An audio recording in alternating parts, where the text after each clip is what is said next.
Witamy wszystkich w kolejnym odcinku Humanisty na emigracji. Będziemy omawiali dzisiaj genealogię moralności. Genealogia moralności składa się z 3 ksiąg. My dzisiaj omówimy pierwszą księgę.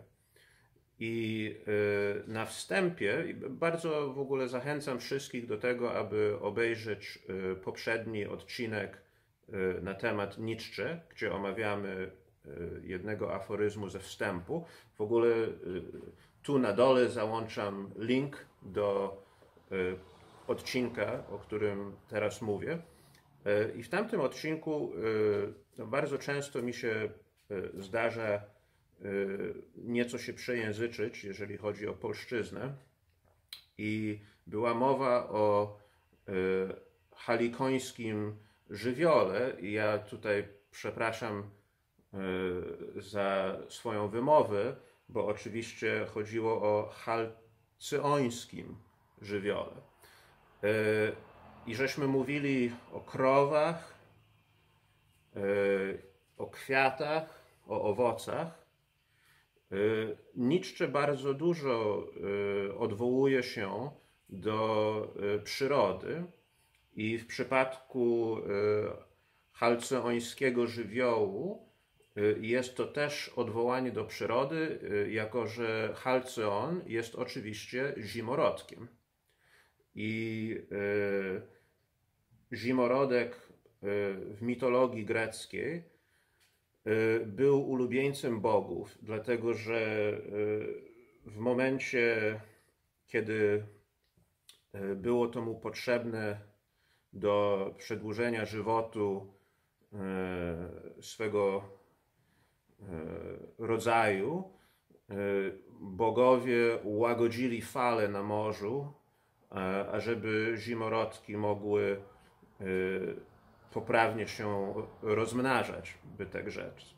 I stąd w języku angielskim, ale też w języku niemieckim, mówiąc o halcyońskim żywiole, mówi się właśnie o takim, to o czym żeśmy mówili w poprzednim odcinku, czyli takim stanie idylii, spokoju,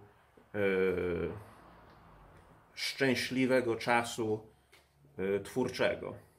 I wspominam o tym nie tylko po to, ażeby dodać taką ostatnią nutę do poprzedniego odcinka, ale też przede wszystkim dlatego, że w pierwszej księdze genealogii moralności chyba największym nieporozumieniem dotyczącym myśli Nietzsche właśnie dotyczy zwierząt.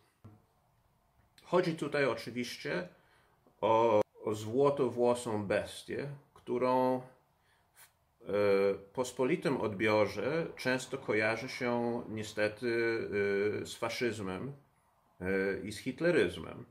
Tak jak zresztą większość pierwszej księgi genealogii moralności. Ja tutaj nie będę się zajmował dowodzeniem, że tak nie jest. Zapraszam zainteresowanych do dzieł chociażby Kaufmana, który 70 lat temu niemalże już zajął się dowodzeniem tego w sposób najlepszy z możliwych. Zapraszam też w internecie, jeżeli ktoś nie jest do końca przekonany, nawet jest 8-godzinny wykład Leo Straussa na temat Nietzsche. Nie będę powtarzał tez z tego wykładu, ale wspominam o tym, żeby nie było wrażenia, czy nieporozumienia, jakobym był nieświadomy tej kontrowersji. No dobrze, to tak w ramach wstępu. Więc na początku pierwszej księgi genealogii moralności Nietzsche zajmuje się wyśmiewaniem Anglików. I w tym wyśmiewaniu Anglików leży istota, która tak naprawdę sprawia, że Nietzsche jest źle zrozumiany w świecie zachodnim. Bo trzeba też pamiętać, że te wszystkie obrony że Nietzsche nie jest prekursorem nazizmu i faszyzmu, powstały na gruncie Zachodu, dlatego że Zachód, a bardziej specyficznie umysł anglosaski i filozofia anglosaska jest tak obca względem myśli niemieckiej, ale też w ogóle myśli kontynentalnej, że bardzo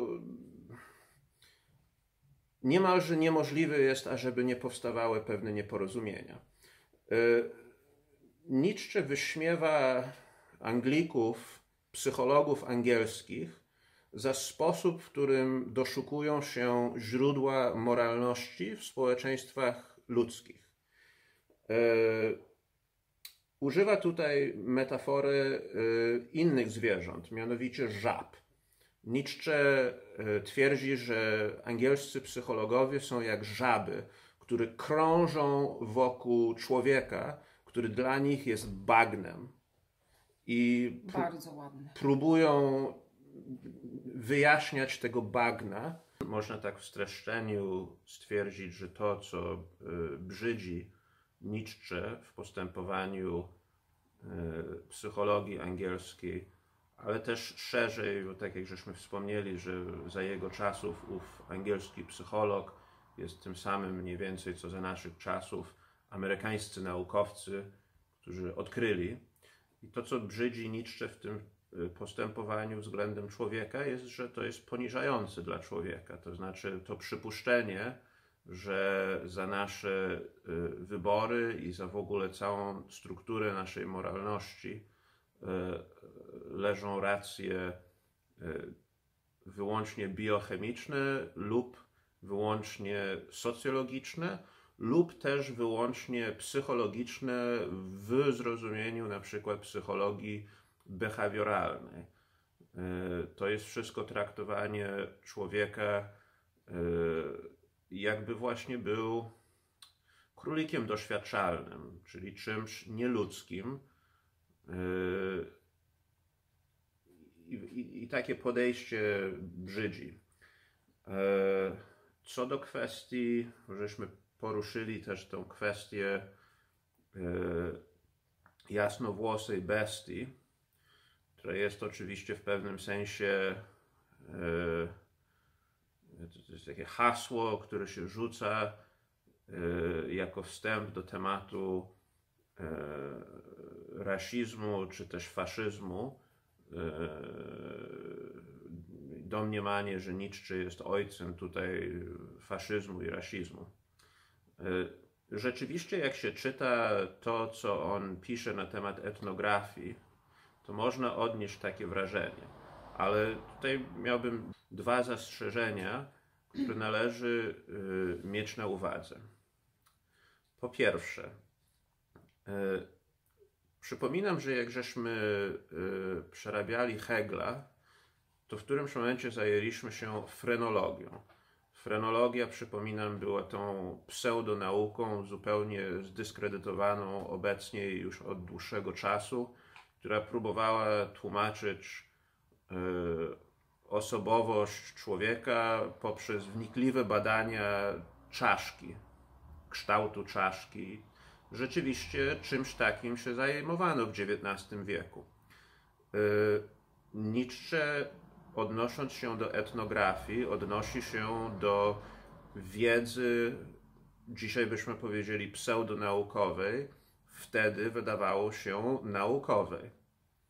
I bardzo łatwo nam jest spieszyć tutaj, żeby ocenić, że w takim razie to wszystko jest złe.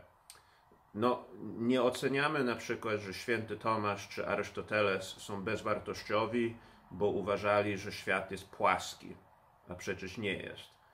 To znaczy nie oceniamy wartość dzieła danego filozofa czy myśliciela wyłącznie na podstawie błędów w postrzeganiu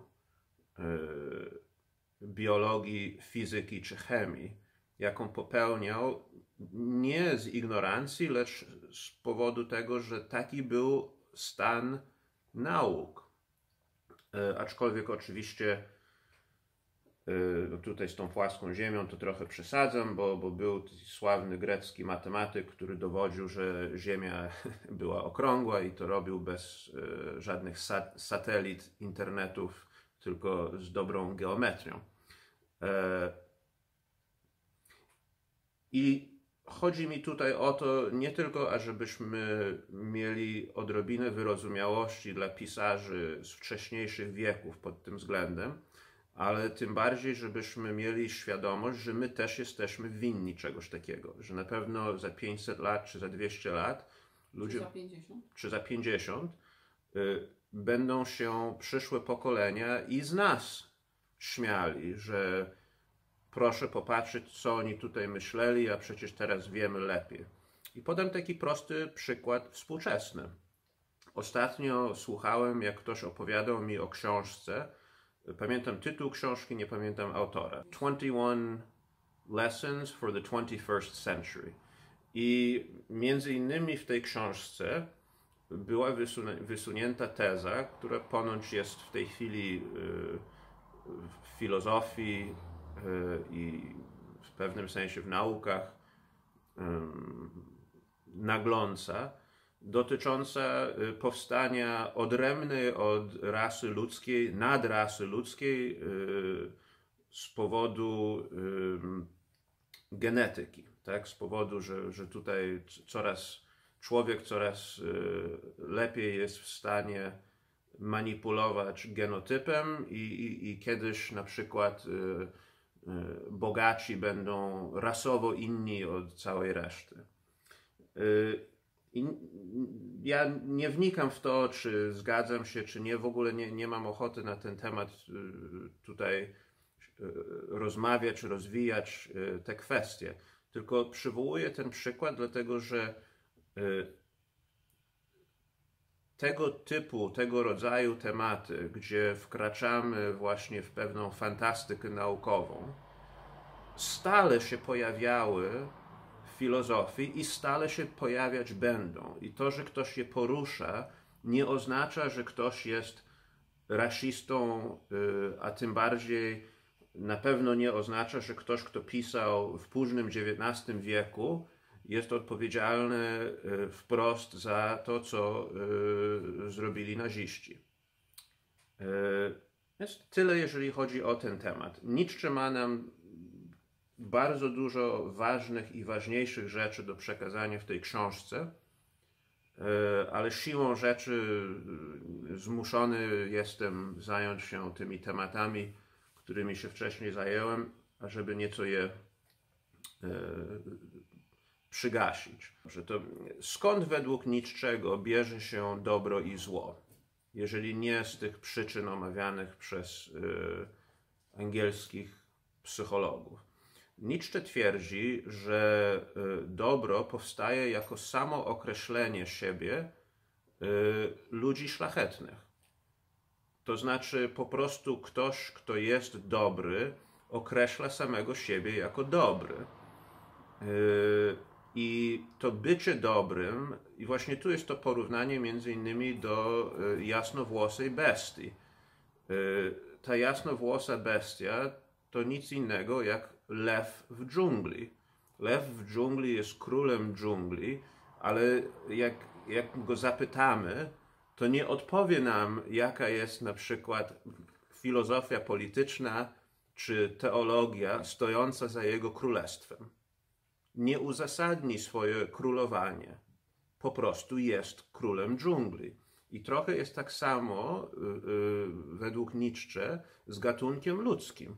Osoba, która jest szlachetna, która jest dobra, określa samą siebie w ten sposób. W przeciwieństwie do pospólstwa, która jest zła.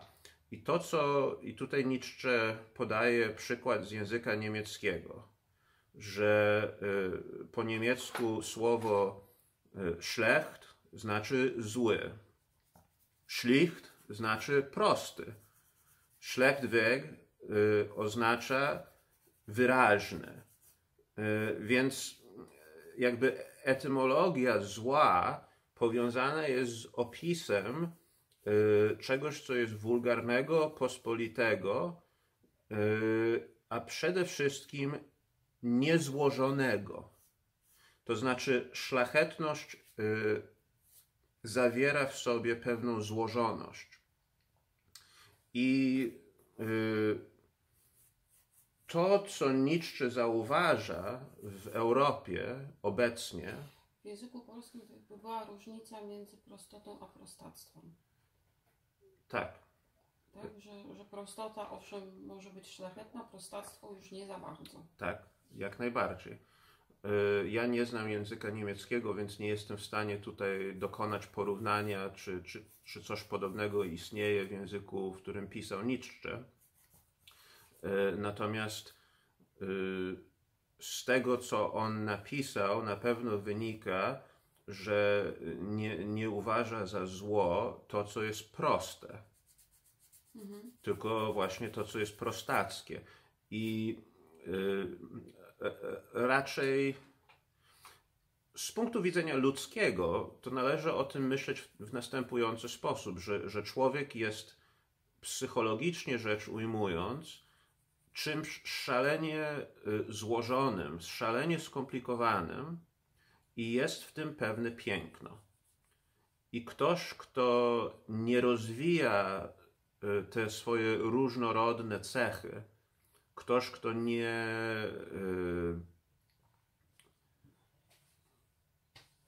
to jest trochę jak ten paw z tym ogonem, tak? Że ten ogon się rozprzestrzenia i ktoś, kto nie rozprzestrzenia swój pawi ogon, tylko pozostaje właśnie człowiekiem nie tyle prostolinijnym, ile prostackim, jest człowiekiem złym. Bo oto cały potencjał ludzki, który w nim w teorii przynajmniej tkwi, jest marnowany. Natomiast jeżeli chodzi o Europę, to Nietzsche zauważa, że w Europie trwa od 2000 lat proces degeneracji człowieka. I zaraz, jeżeli chodzi o to jest genealogia moralności, ale równie dobrze można by powiedzieć, że to, co Nietzsche nam przedstawia, to jest genealogia degeneracji. Wspomina o tym oczywiście, że jakby przejawami tej degeneracji są demokracja, komunizm i anarchia. I bardzo pięknie określa, bo Nietzsche twierdzi, że można zrozumieć tę współczesną degenerację jako powstanie buddyzmu europejskiego. A buddyzm europejski to jest nihilizm. Dlatego, że według Nietzsche, jeżeli wejdziemy w świat buddyzmu, to odkryjemy, że tak naprawdę całym celem buddyzmu jest nicość. My mamy odcinek o buddyzmie, mamy też odcinek na kanale o Schopenhauerze, więc tam zapraszamy na wnikliwszą dyskusję i buddyzmu, i Schopenhauera. Natomiast dla Nietzsche buddyzm jest nicością, czyli nihilizmem. Żeby nie było, to oczywiście według Nietzsche monoteizm również jest nihilizmem. To znaczy pragnienie, ażeby pojednać się z Bogiem monoteistycznym, jest pragnieniem nicości. Według Nietzsche. Natomiast skrajnym pragnieniem nicości jest buddyzm bo tutaj trochę wyprzedzę, znaczy Nietzsche widzi pozytywne i negatywne strony Kościoła katolickiego, natomiast zdaje się nie za bardzo, przynajmniej w pierwszej księdze genealogii moralności, zdaje się jednoznacznie potępiać buddyzm jako po prostu nihilizm. Więc o ile monoteizm może prowadzić do nihilizmu, ale nie musi, to odruch buddyjski, którego Nietzsche też, bo tutaj Nietzsche określa to też jako odruch zniewieściały. W takim sensie, że człowiek europejski przestaje używać swój rozum, zaczyna żyć instynktem, emocją stadną, stąd komunizm i demokracja i anarchia, i zaczyna podążać ku nicości.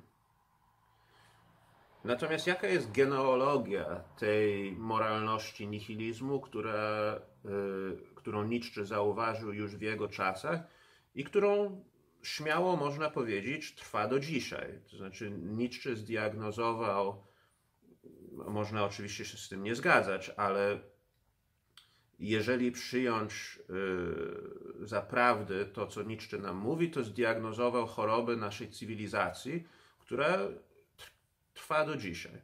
Skąd ta choroba się wzięła? Nietzsche oczywiście historyczne źródło owej choroby lokuje w judaizmie, którą, tak jak wspomnieliśmy w poprzednim odcinku na temat Nietzsche, określił jako moralność niewolniczą. Judaizm to jest bunt niewolników, moralność niewolnika. Należy to zrozumieć w taki sposób, bo my bardzo często widzimy Izrael czy judaizmu jako rzecz radykalnie wyodrębniającą samą siebie od reszty ludzkości. Dlatego mówimy naród wybrany. Natomiast w ramach tego narodu wybranego panuje niemalże doskonała równość względem Boga. To jest Mojżesz, kiedy przekazuje 10 przykazań, to w oryginalnym języku nie mówi do was, nie mówi do narodu, tylko mówi do ciebie, do każdej jednostki. Czyli to jest, Pan Bóg jest Bogiem demokratycznym. Każdy człowiek, niezależnie od statusu, przynajmniej każdy Żyd, tak? Każdy Żyd, niezależnie od statusu społecznego w ramach narodu Izraela, jest dzieckiem Boga. Więc w tym właśnie Nietzsche widzi początek moralności niewolniczej. Natomiast w jaki sposób według Nietzsche dochodzi do uniwersalizacji moralności niewolniczej? I to jest bardzo ciekawe i bardzo przewrotne. To znaczy sposób, w którym Nietzsche, już chyba widzimy po tym, w jaki sposób Nietzsche interpretuje judaizm, że jest on myślicielem bardzo przewrotnym, ale gdy dochodzimy do Chrystusa, to przewrotność ta staje się nawet bardziej radykalna.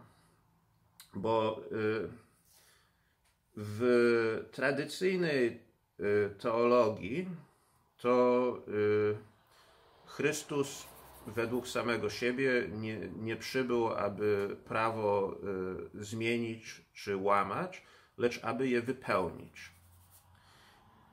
I istnieje pewien spór, czy pewne tarcie w tym, co się określa jako judeo-chrześcijaństwo.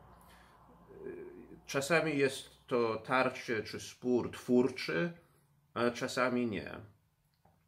Polegający na tym, na ile Chrystus jest zbuntowanym przeciwko judaizmowi, a na ile jest on wypełnieniem obietnicy,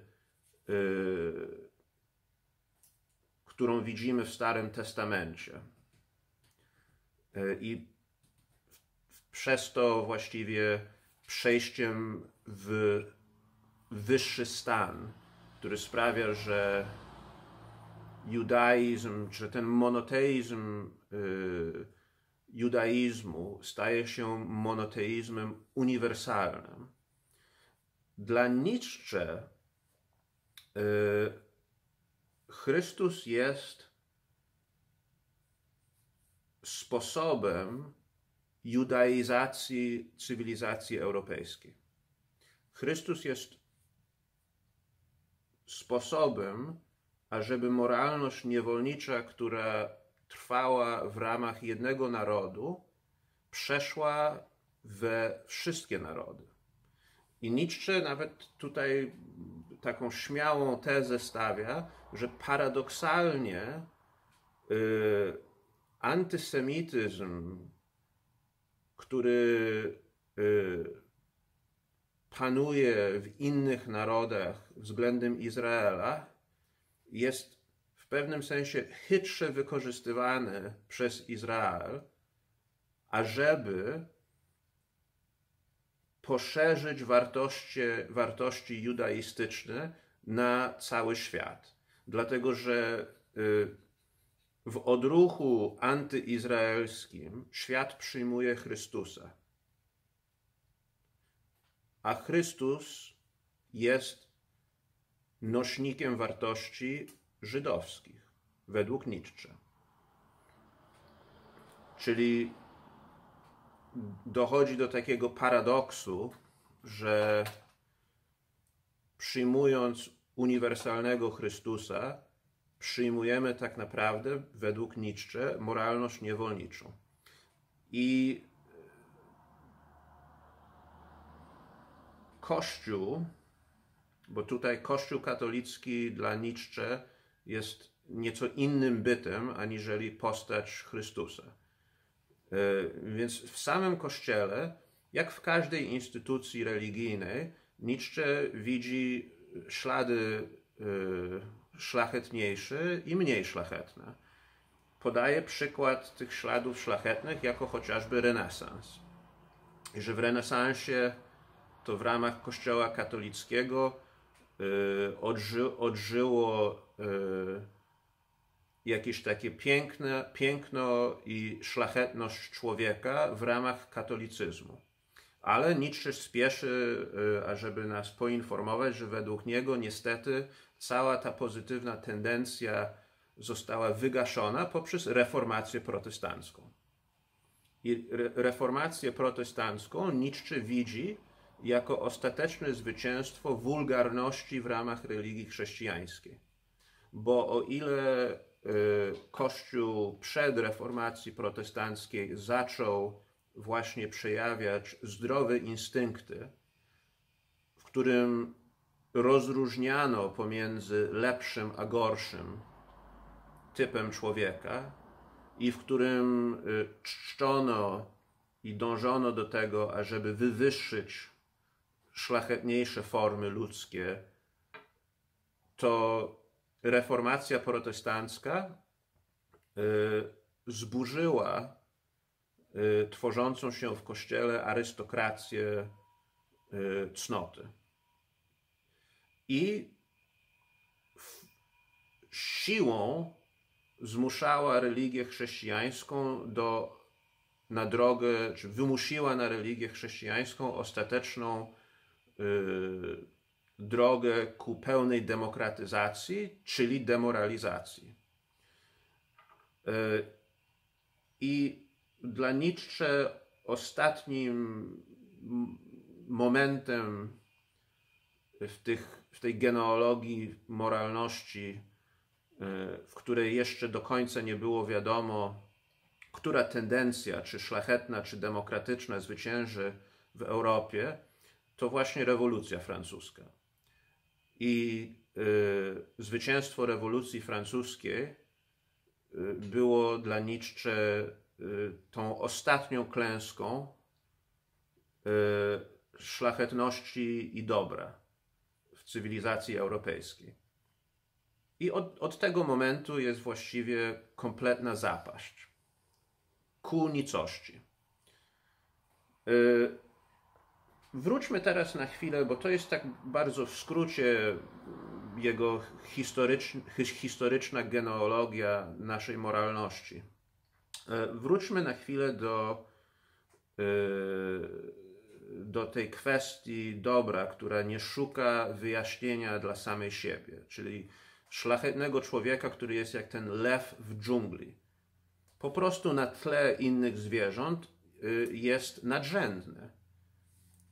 Szlachetny człowiek na tle innych ludzi po prostu jest nadrzędny. I Nietzsche tutaj, on podaje przykład, ale nie będę wnikał w osobę w tym przykładzie, bo to jest bardziej anegdota anegdota, aniżeli poważny przykład. Natomiast naszkicuję ogólnie tutaj naukę Nietzsche pod tym względem, bo powiada coś bardzo ciekawego. Mianowicie powiada, że człowiek szlachetny w obliczu pospólstwa i wulgarności nie przejawia wobec pospólstwa i wulgarności nienawiść. To nie jest tak, że człowiek szlachetny nienawidzi pospólstwa i wulgarnych. W ogóle nie zwraca na nich uwagi. Tak jak uwagi. W ogóle nie zwraca na nich uwagi.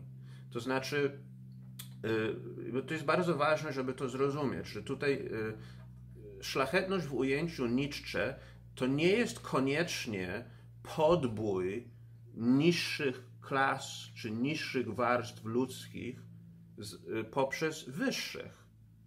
Bo właściwie wyższość szlachty polega na tym, że w ogóle nie zwraca, to trochę tak jak człowiek, niemalże każdy, mam nadzieję, znaczy nikt jeszcze nie wpadł na to, żeby zająć się w życiu zgniataniem każdej mrówki na świecie. Czasami nam się zdarza, jak idziemy gdzieś, zgnieść jakąś mrówkę. Nieświadomie. Natomiast nikt nie podjął chyba jeszcze takiego wyboru, ażeby poświęcić całe swoje życie, aby podróżować po świecie i zgniatać wszystkie mrówki świata. I tak samo właśnie szlachetny człowiek względem pospólstwa, według Nietzschego, nie zajmuje się dziełem wyniszczenia, po prostu ono jest, tak? To znaczy, tak jak są różne w przyrodzie zjawiska, to jednym z nich jest pospólstwo ludzkie i póki ono nie wkracza na drogę podboju przeciwko szlachcie, to szlachta się nią nie zajmuje. Zaraz, to coś tutaj nie poszło. Co znaczy szlachcie? Znaczy szlachetny człowiek, a szlachcic to jest zupełnie kompletnie... I Nietzsche to rozróżnienie też oczywiście uwzględnia. Tylko że to rozróżnienie przychodzi w momencie, według Nietzsche, rozróżnienie pomiędzy szlachtą jako taką, a szlachetnym człowiekiem przychodzi w momencie, kiedy szlachta zaczyna gnić od środka z powodu korupcji moralnej szlachty. Oczywiście, że to zjawisko ma miejsce, to znaczy Nietzsche, bo tutaj właśnie wielkim błędem byłoby domniemywać, że Nietzsche pisząc o szlachcie, czy o szlachetnych typach, czy o rasy panów, ma na myśli, co on pisze o Niemców na przykład, o Niemcach w genealogii moralności. Nietzsche pisze, naśmiewa się z Niemców za to, że Niemcy mają takie poczucie, że ich moralność jest taka uporządkowana. I Nietzsche patrzy w przeszłość niemiecką i wskazuje, ile najbardziej okrutnych z możliwych tortur, ile przelano krwi, ile zła Niemcy uczynili, ażeby dzisiaj mogli uważać siebie za moralnych. To znaczy Nietzsche rysuje taki obraz Niemców, że poczucie moralnej wyższości Niemców jest tożsame mniej więcej z takim poczuciem, że rzeczywiście w zeszłym tygodniu zamordowałem 30 ludzi i je zjadłem, ale dzisiaj już rozumiem, że to, co zrobiłem, było bardzo złe i ponieważ to zrozumiałem, to jestem dzisiaj dobrym człowiekiem. Więc Nietzsche tutaj podaje przykład własnego narodu jako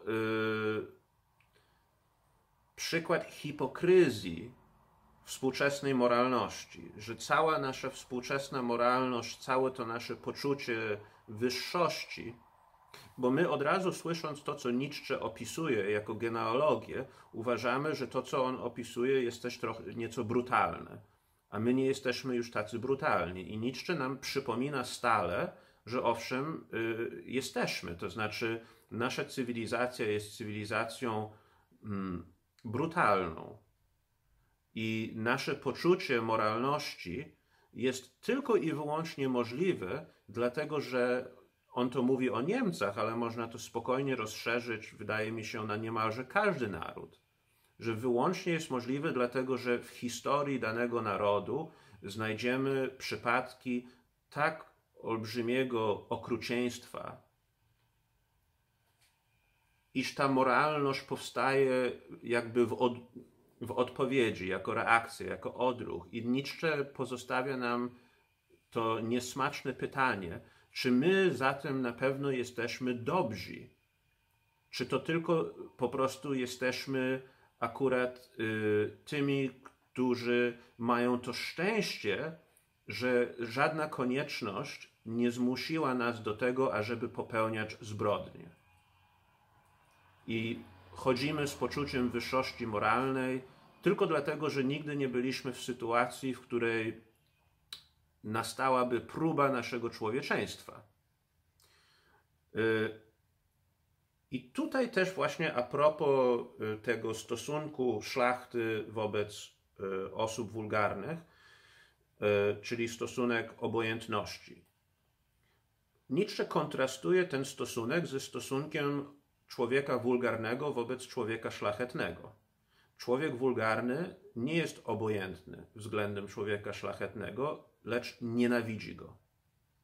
I to jest nienawiść wynikająca właśnie z tego, że wulgarność nienawidzi szlachty za to, że wzniosła się ponad wulgarnością, czyli resentyment. I Nietzsche podaje dwa przykłady takiej nienawiści. I tutaj oczywiście ono się odnosi tutaj do chrześcijaństwa i to w typowy dla Nietzschego sposób. Mianowicie Nietzsche powiada, że obojętność człowieka szlachetnego względem pospólstwa jest autentycznym przejawem miłowania wroga. To znaczy, miłowanie wroga właśnie polega na tym, że wróg jest mi obojętny. Nienawiść wobec wroga jest rzeczą złą, bo świadczy, że ja jestem człowiekiem małym. I to jest bardzo zgodny z nauką chrześcijaństwa o pojednaniu. Dlaczego mamy się pojednać z naszym wrogiem? W teologii chrześcijańskiej tu nawet nie chodzi o sprawiedliwość, tylko chodzi o to, że jeżeli ktoś zrobił mi krzywdę, to oczywiście ta krzywda leży na jego sumieniu, więc dlaczego ja mam niby się z nim pojednać? Ano dlatego, że jest coś bardzo niezdrowego i niedobrego i niemoralnego w poczuciu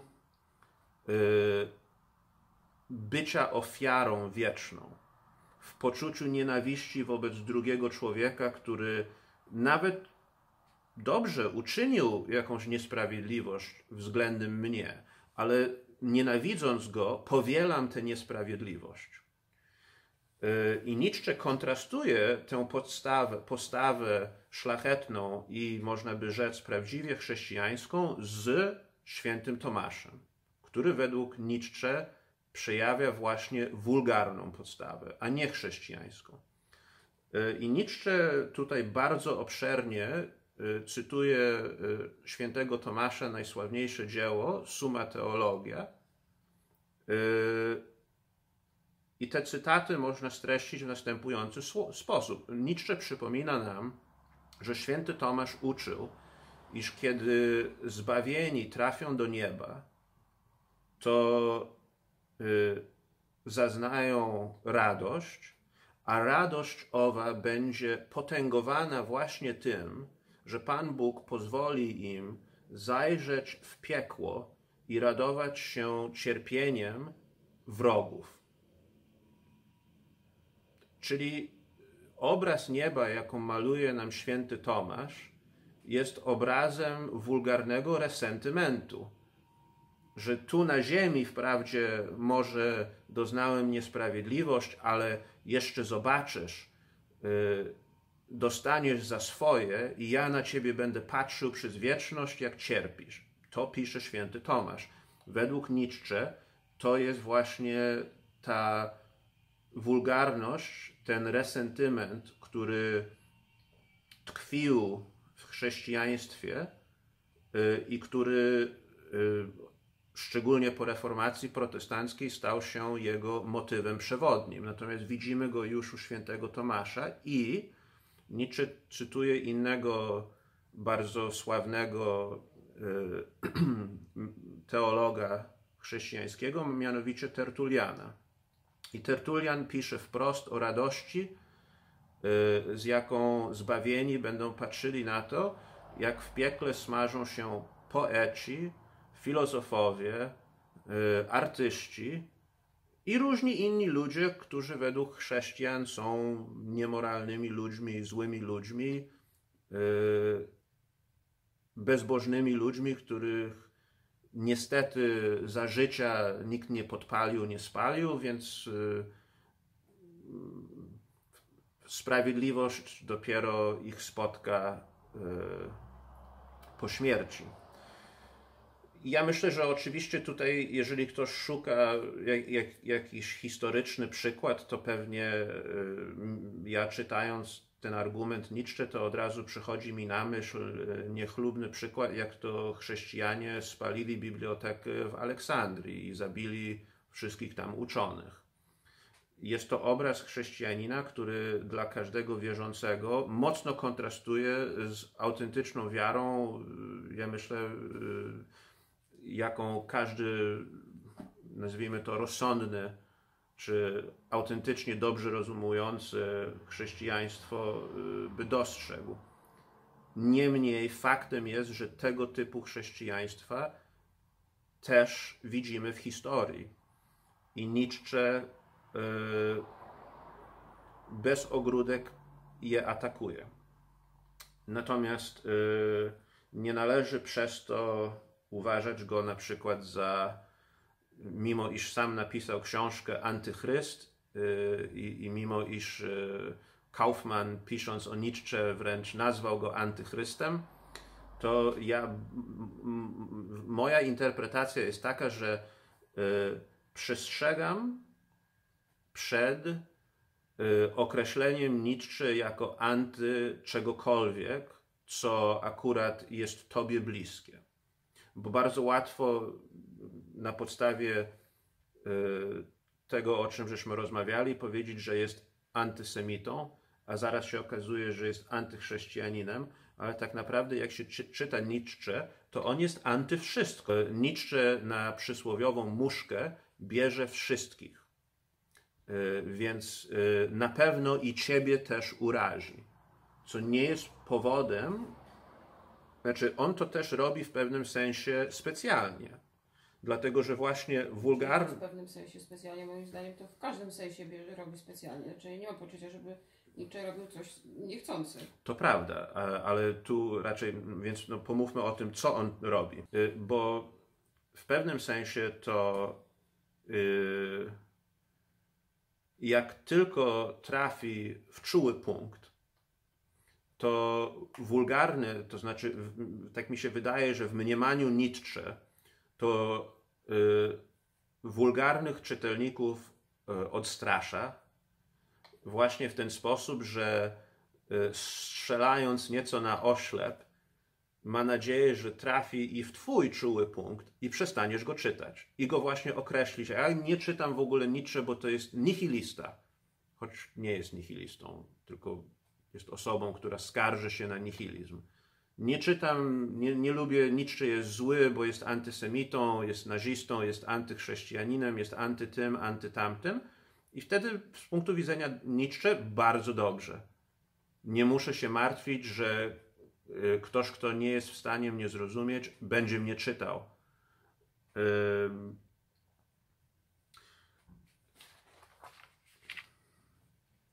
To jest w sumie pierwsza księga, więc też nie będę tutaj żadne wnioski swoje czy wnioski innych osób prezentował, z racji tego, że jest to pierwsza z 3 ksiąg, więc o wnioskach możemy dopiero mówić po omówieniu wszystkich 3 księgach. Natomiast jedno na pewno uważam za ważne tutaj. Mianowicie Nietzsche chce, ażeby człowiek prześwietlił samego siebie. On na początek pyta tych, którzy wiedzą, czy posiadają wiedzę o samych siebie. I czy to mowa jest tutaj o tych psychologach, czy mowa jest o chrześcijanach, czy mowa jest o Żydach, to pytanie on stawia w sposób brutalny. I nam pozostaje... Czekaj, jeszcze raz jakie pytanie? Czy na pewno znasz samego siebie? Czy na pewno znasz samego siebie? On porównuje, i tutaj ciągle właśnie bardzo piękne to jest u niego, to ciągle wywoływania świata przyrody. Bo on porównuje ludzi, którzy posiadają wiedzę, i to mogą być naukowcy, to mogą być psychologowie, to mogą być księża, to może być człowiek wierzący, który wie, że stoi na gruncie wiary. On tych wszystkich ludzi porównuje do pszczół. I on mówi, że celem pszczoły jest przeniesienia od kwiatów do uli pyłku. I że pszczoła nie zastanawia się nad sobą, bo pszczole wydaje się, że siebie samą zna. Przecież wiadomo, że najpierw do tego kwiatka, potem do tej uli. Do tego ula. Tylko że siłą rzeczy, tak jak człowiek nie jest bagnem, poprzez które mogą pływać żabi psychologowie angielscy, człowiek też nie jest pszczołą. Ale może się stać pszczołą. I Nietzsche w innych swoich aforyzmach pisze o tym, iż filozofię należy uprawiać młotkiem. I na pewno pierwsza księga Genealogii Moralności jest przykładem uprawiania filozofii młotkiem. Jeżeli jesteś osobą wierzącą, która tym młotkiem od Nietzsche dostaje, to i jeżeli twój odruch będzie wyrzucenie Nietzsche, to Nietzsche powie, nie jesteś osobą wierzącą, jesteś pszczołą. Bo nie ma takiego młotka, który mógłby wstrząsnąć na przykład prawdziwą wiarę. Chociażby, że tutaj nie trzeba przywoływać Nietzsche. Proszę popatrzeć na Hiob. Na Hioba. Tak? To znaczy Nietzsche uważa, że człowiek musi sobą wstrząsnąć, bo inaczej stanie się pszczołą. I celem filozofii, religii, autentycznie szlachetnej postawy w życiu nie jest bycie pszczołą, tylko bycie człowiekiem. A może właśnie nawet przejście nad byciem człowiekiem. To jeszcze się okaże. No dobrze, to póki co na tyle. Na pewno wrócimy, tak jak przy Heglu, to drugą i trzecią część genealogii moralności też przerobimy i wydaje mi się, że wyjaśnią się pewne wątki, które się pojawiły w pierwszej części. Zachęcam czytelników oczywiście do przeczytania całej książki i w ogóle do czytania Nietzsche. No i to tyle. To dziękujemy bardzo.